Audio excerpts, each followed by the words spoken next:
Junior Asia cup হকিতে শক্তিশালী মালয়েশিয়াকে রুখে দিল বাংলাদেশ। প্রথমবারের মতো বিশ্বকাপে ওঠার সম্ভাবনাও জোরালো হলো। গ্রুপ পর্বে নিজেদের তৃতীয় ম্যাচে মালয়েশিয়ার সাথে 2-2 গোলে ড্র করেছে আমিরুল রকি সামিনরা। দৃষ্টি এবার চীনের দিকে। এবারের জুনিয়র এশিয়া কাপ বিশ্বকাপের বাছাই আসরে 2 গ্রুপে অংশ নিচ্ছে 10 দল। সেরা 6 দল খেলবে বিশ্বকাপে। আগামী বছর ডিসেম্বরে ইন্ডিয়াতে বসবে জুনিয়র বিশ্বকাপ হকির আসর। স্বাগতিক দল হওয়ায় সরাসরি খেলবে ইন্ডিয়া, তাই এশিয়া থেকে খেলবে মোট 7টা দেশ। এশিয়া কাপের বি গ্রুপে খেলছে বাংলাদেশ। ওমানকে 3-1 গোলে হারিয়ে দারুণ শুরু করে মওদুদুর রহমান শুভর দল, কিন্তু পরের ম্যাচেই বড় ব্যবধানে হেরে যায় পাকিস্তানের কাছে। শঙ্কা তৈরি হয় লক্ষ্য থেকে ছিটকে পড়ার। বি গ্রুপে ভালো শক্তি দেখাচ্ছে মালয়েশিয়া। জয় তুলে নিয়েছে প্রথম 2 ম্যাচে।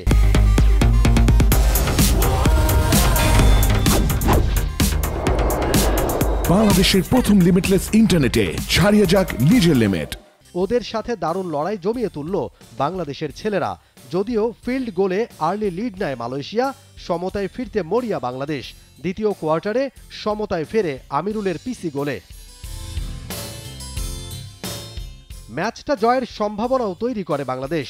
তৃতীয় কোয়ার্টারের শুরুতে রকির ফিল্ড গোল লিড নেয়ার উচ্ছ্বাসে মাতে লাল সবুজ জার্সিধারীরা, কিন্তু এই লিড শেষ পর্যন্ত ধরে রাখতে পারেনি ওরা।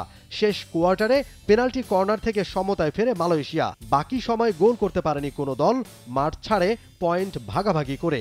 পূর্ণ পয়েন্ট পেলে বাংলাদেশের ভালো সুযোগ থাকত শেষ 4-এ ওঠার।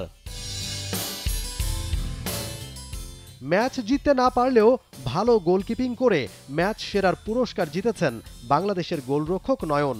আলহামদুলিল্লাহ, আজকে ম্যান অফ দ্য ম্যাচ হয়েছি। আমাদের টিমের সবাই ভালো খেলছে।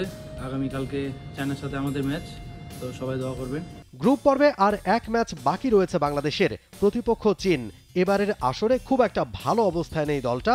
মালয়েশিয়া পাকিস্তানের কাছে হেরেছে বড় ব্যবধানে, তাই চীনের সাথে ভালো ফলাফলে বিশ্বকাপের স্বপ্ন দেখছেন বাংলাদেশ কোচ। আলহামদুলিল্লাহ, আজকের ম্যাচে ছেলেরা খুব ভালো খেলেছে এবং আমরা শক্তিশালী মালয়েশিয়ার কাছে 2 পয়েন্ট ছিনিয়ে আনতে পেরেছি। ছেলেদের মধ্যে যে আত্মবিশ্বাস আছে, আশা করি আগামীকাল চায়নার সাথে তারা ভালো খেলবে এবং জয় নিয়ে ফিরে আসবে। চায়নার সাথে জিতলে আমরা বিশ্বকাপে যাওয়ার প্রায় কাছাকাছি চলে যাব।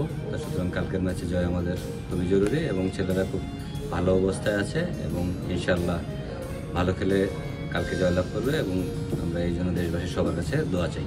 ওমানের মাস্কাটে চীনের সাথে বাংলাদেশের ম্যাচ রোববার বাংলাদেশ সময় বিকেল 4:30টায়। মমিন Rohan, sports, Dhaka. For more updates, subscribe to our YouTube channel and click on the bell icon. Follow us on Facebook and Instagram. Download T-Sports app to enjoy exciting games and highlights. Visit tsports.com.